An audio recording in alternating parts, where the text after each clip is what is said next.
अपन discuss कर रहे हैं लॉसेज इन ट्रांसफॉर्मर। ट्रांसफॉर्मर के अंदर कौन कौन से लॉसेज होते हैं ये अपन डिस्कस करने जा रहे हैं, है ना। तो ट्रांसफॉर्मर के अंदर आप सबसे पहले पढ़ोगे लॉसेज क्या होता है, एक तरह से पावर लॉसेज है ना।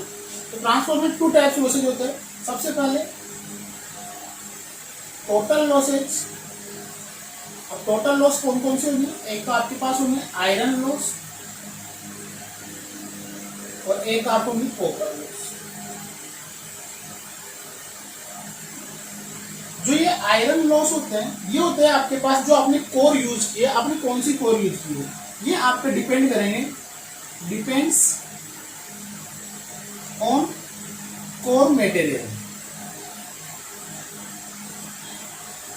जो कॉपर लॉसेज होते हैं, जो आपने कॉपर का कंडक्टर यूज किया है ना, तो उस पर कंडक्टर पे डिपेंड करता है, कंडक्टर रेजिस्टेंस। आपके जो कोर लॉसेज होते हैं वो 2 टाइप्स के होते हैं। पहला होता है आपका हिस्टैरिसीस लॉस,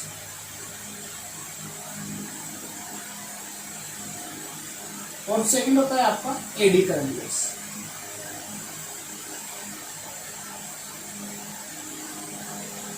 और किसी भी कंडक्टर में अगर रेजिस्टेंस है तो उसके कारण जो लॉसेज होते हैं वो केवल आपके एक ही होते हैं, I²। ठीक है, अपन डिस्कस कर रहे हैं कोर लॉसेज या आयरन लॉसेज के बारे में। आयरन लॉस को आप कोर लॉसेज भी बोल सकते हो। Core losses, core loss in transformer, इनको आप आयरन लॉस भी बोल सकते हो, है ना। क्यों होते हैं, ड्यू टू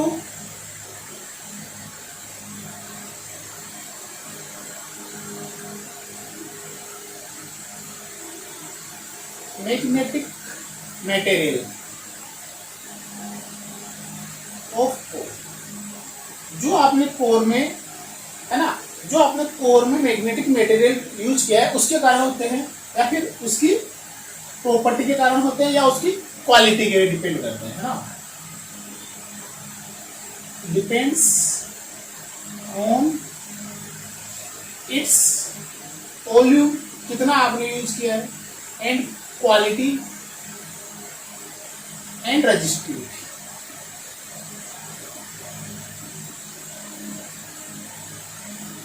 जो आपके पास कोर लॉसेज होते हैं, मैग्नेटिक मटेरियल ऑफ कोर, मतलब आपने कौन सा मटेरियल यूज किया है उसके ऊपर डिपेंड करेंगे, उसकी वॉल्यूम के ऊपर डिपेंड करेंगे, क्वालिटी के ऊपर डिपेंड करेंगे, एंड रेजिस्टिविटी के ऊपर डिपेंड करेंगे।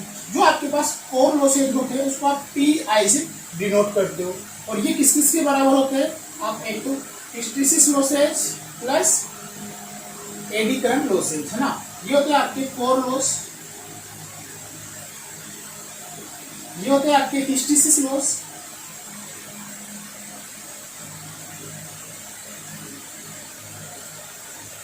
और ये होते हैं आपके AD current loss.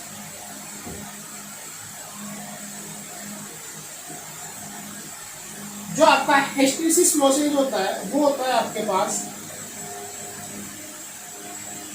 KH constant है, frequency into V of a magnetic flux density की पावर S, है ना। और जो आपके एडी करंट लॉस होता है वो होता है आपके पास KE, एडी करंट लॉस का कांस्टेंट है, फ्रीक्वेंसी का square into V magnetic power density या मैग्नेटिक फ्लक्स डेंसिटी का स्क्वायर। इसमें अपन कांस्टेंट के ऊपर एक को देख लेते हैं क्या क्या आपने कांस्टेंट यूज किए।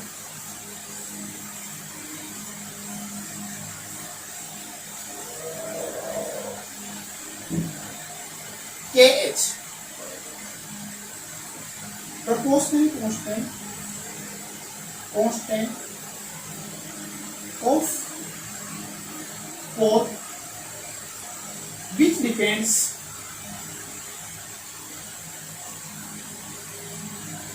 on volume and quality of material।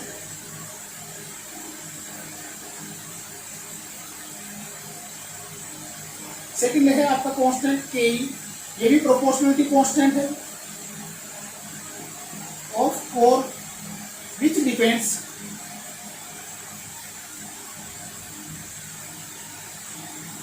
volume of core and resistivity of the core.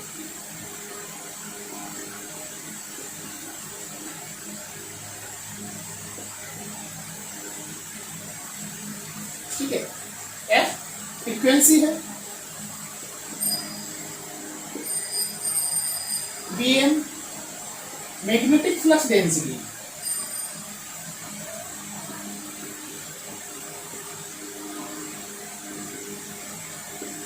Bm magnetic flux density है, F फ्रीक्वेंसी है, Ke प्रोपोर्शनली कांस्टेंट है जो किस पे डिपेंड करता है आपका, एक तो वॉल्यूम पे, एक रेजिस्टिविटी ऑफ द कंडक्टर पे, और Kh भी आपका एक तो कांस्टेंट है जो किस पे डिपेंड कर रहा है, वॉल्यूम पे और क्वालिटी ऑफ द मटेरियल पे, कि आपने कौन सी क्वालिटी का मटेरियल यूज किया है। अब इसमें अपन थोड़ा सा और देखते हैं। आपका टोटल आयरन लॉस क्या होता है, hysteresis loss plus eddy current loss, इसके बराबर होगा ये K H F into V की power x plus K E F square into V की पावर स्क्वायर। यहाँ पे एक और आ गया एक्स, एक्स है आपका सिग्मा कांस्टेंट, थोड़ी सी स्पेलिंग में बदल देता हूँ आपको।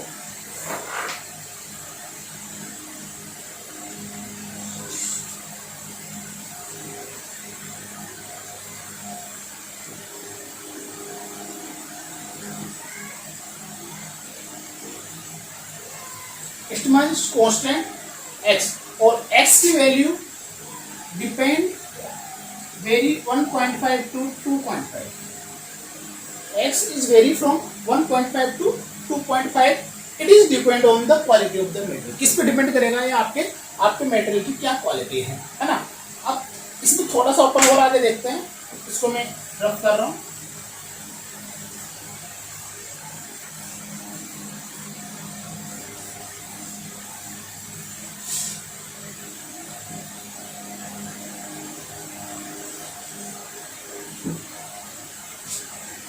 आई नो कि V1 equals to E1 upon transformer में पढ़ा था, E1 इक्वल्स टू क्या हो रहा था आपके पास 4.4 फ्लक्स फ्रीक्वेंसी और नंबर ऑफ टर्न्स, ये अपन ने पढ़ा। थोड़ा सा इसको मैं मॉडिफाई कर रहा हूँ, इसको मैं फ्लक्स को ऊपर भी एरिया से मल्टीप्लाई कर दूँ, नीचे भी एरिया से मल्टीप्लाई कर दूँ, flux frequency into number of turns 4.44, तो ये क्या हो गया आपका मैग्नेटिक फ्लक्स डेंसिटी।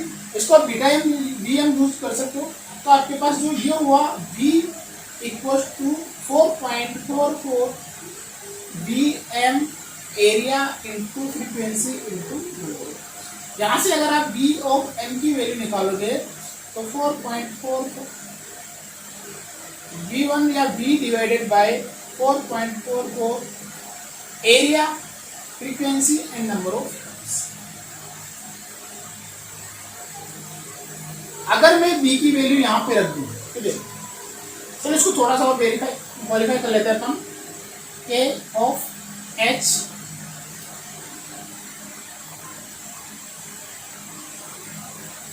B की पावर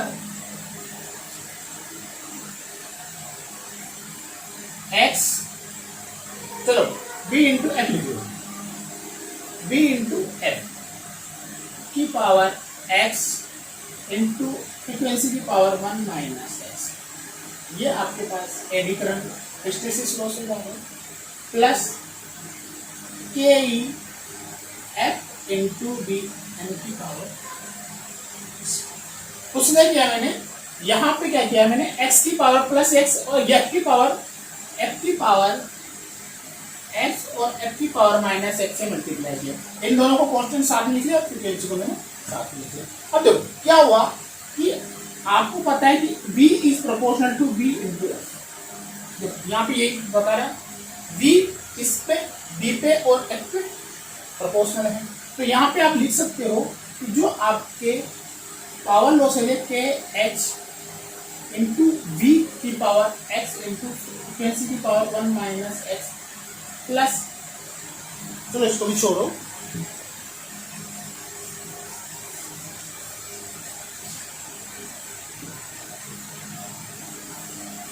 यहाँ पे अगर आप मैग्नेटिक फ्लक्स का फॉर्मूला रखोगे, वैल्यू रखोगे, अगर यहाँ पे बी की वैल्यू रखोगे तो P equals to K H, है ना, B डिवाइडेड बाय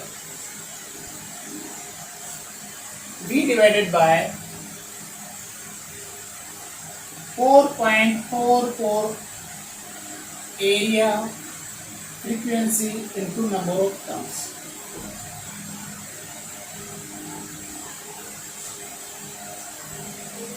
अब यहां से आप बता सकते हो कि जो हिस्टैरिसीस लॉसेज है वो वोल्टेज के डायरेक्टली प्रोपोर्शनल है, प्लस जो एडी करंट लॉसेज है K E F into V square divided by 4.44 A F into number of turns. इसकी पावर एच भी सकते हो। तो आपने क्या देखा कि जो आपका हिस्टैरिसीस लॉस है वो तो वी के प्रोपोर्शनल है, वी की पावर एक्स के प्रोपोर्शनल होते हैं, और जो एडी करंट लॉस होते हैं वो होते हैं आपके पास डायरेक्टली वोल्टेज के स्क्वायर के प्रोपोर्शनल।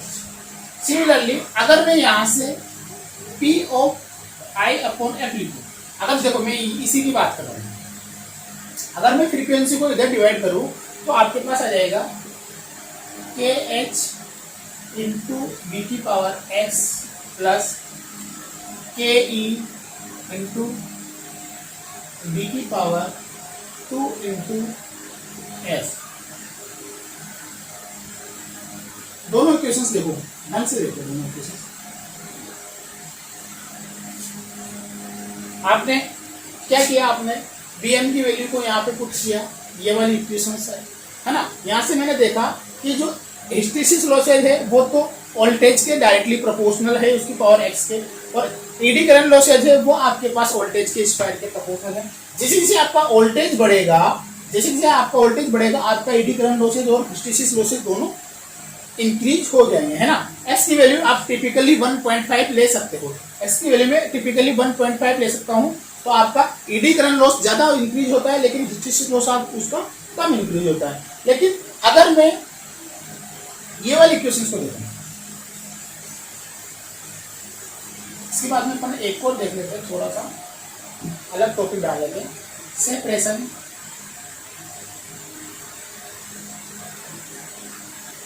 Of core losses.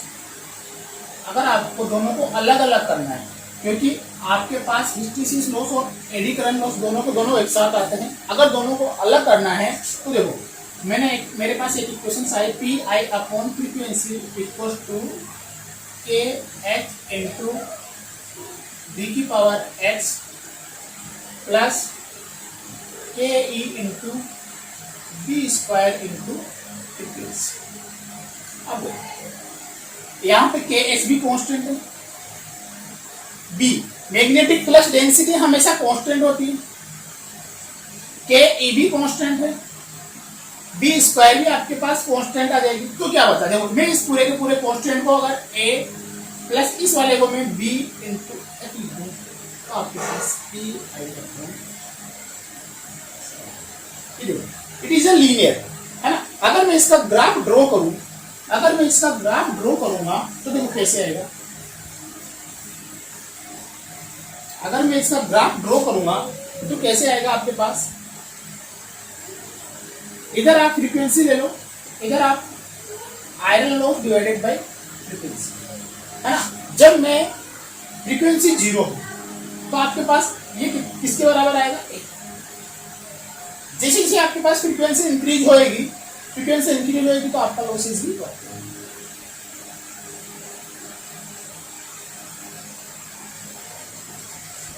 एक ऐसा पॉइंट आ जाएगा जिसमें एफ फ्रीक्वेंसी पे ही आ जाएगा,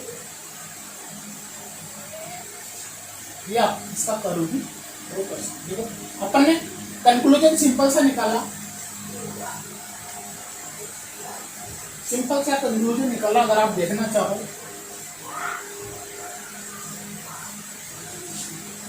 तो हिस्टैरिसीस लॉसेस के आ गए आपके पास K H into frequency into B की पावर, तो अगर आप इसको देखो तो ये फ्रीक्वेंसी पे प्रोपोर्शनल है ना, और जबकि आपके पास ईडी करंट लॉसेस जो आपके पास आ गए,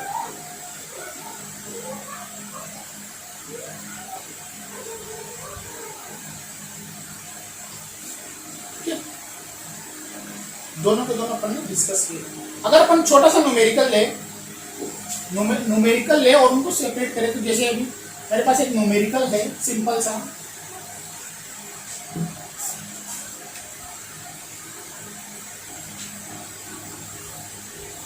लिख देता हूं, in a transformer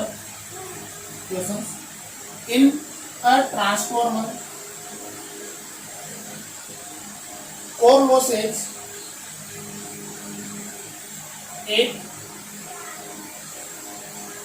40 hertz frequency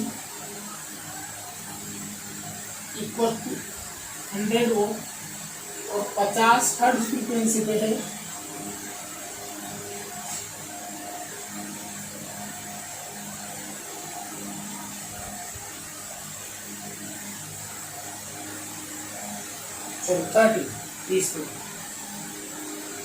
72 volt, और आपको निकालने हैं 50 हर्ट्ज फ्रीक्वेंसी पे आपके कोर लॉसेज कितनी है। हाँ, ये देखो कोर लॉसेज है आपके 40 हर्ट्ज फ्रीक्वेंसी पे 100 और 30 हर्ट्ज फ्रीक्वेंसी पे 72 और 50 हर्ट्ज फ्रीक्वेंसी पे आपको निकालना है। क्योंकि मेरे को पता है PI/F क्या होता है, A + B। आपको A और B की वैल्यू निकालनी है ना। मैं निकालता हूँ पहली कंडीशन, फर्स्ट केस में 40 हर्ट्ज में कितने हैं आपके पास 100 और कितनी फ्रीक्वेंसी पे 40। A नहीं है पता, B नहीं है पता, 40 ठीक है। सेकंड 30 हर्ट्ज फ्रीक्वेंसी पे कितने हैं आपके पास 72। A नहीं पता, B नहीं पता। इन दोनों को आप सोल्व करके A की वैल्यू निकालोगे, A की वैल्यू मेरे पास आएगी 2.1 और B की वैल्यू मेरे पास आएगी 0.001। आपके पास A की वैल्यू भी आ गई, B की वैल्यू भी आ गई, ठीक है।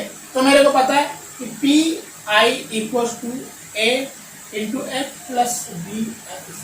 इस F को मैं इधर मल्टीप्लाई कर दूंगा। ये आपके पास हिस्टेरिसिस लॉस होते हैं, ये आपके पास एडी करंट लॉस है। तो मेरे पास अगर मैं हिस्टेरिसिस लॉस निकालना चाहूंगा तो A × F, A की वैल्यू है आपके पास 2.1 और F है आपके पास 50 है। अगर मैं एडी करंट लॉस निकालना चाहूंगा तो B × F², B की वैल्यू है आपके पास 0.01 × F की वैल्यू है आपके पास 50 है। इस तरह से आपको न्यूमेरिकल करना आना चाहिए, है ना। क्या दे रखा था उसमें 40 हर्ट्ज फ्रीक्वेंसी पे 100 और 30 हर्ट्ज पे 72 और 50 हर्ट्ज पे आपको पूछे थे A और B की वैल्यू निकालो और आपके पास सोल्व कर लो, ठीक है। अपन अब आगे चलते हैं, copper loss of transformer.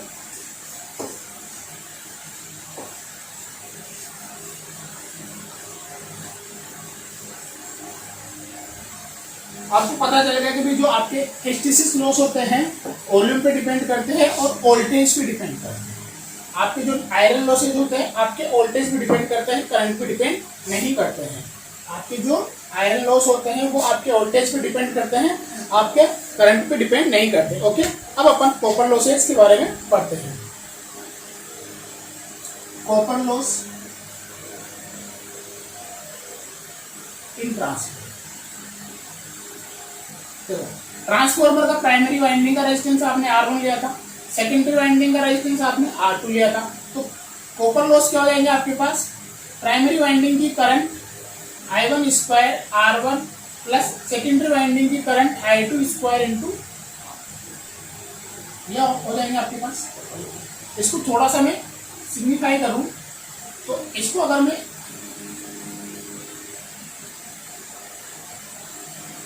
I2² को अगर मैं कॉमन ले लूं तो R2 plus I1 divided by I2 का स्क्वायर इंटू, अगर मैं I2² इंटू R2 प्लस, देखो ये क्या है, 1/8 R1 डिवाइडेड बाई A। ये कौन सा रेजिस्टेंस आ गया, प्राइमरी का रेजिस्टेंस जो आपने कहा रेफर कर दिया सेकेंडरी में, तो ये टोटल रेजिस्टेंस कौन सा आ गया R2 इक्विवेलेंट।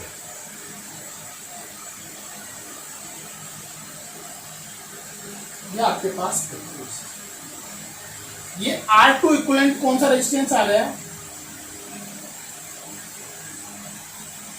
ये रेजिस्टेंस आ गया आपके पास सेकेंडरी रेजिस्टेंस, सेकेंडरी वाइंडिंग का रेजिस्टेंस कौन सा R2 plus primary winding resistance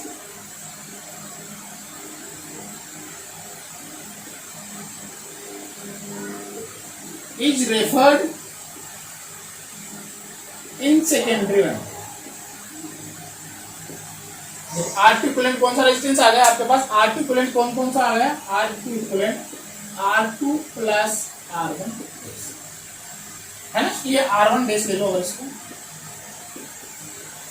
secondary का रेजिस्टेंस R2 प्लस प्राइमरी का रेजिस्टेंस जिसको आपने रेफर कर दिया सेकेंडरी में। ओके, ये आपके कॉपर लॉसेस आ जाते हैं। Thank you.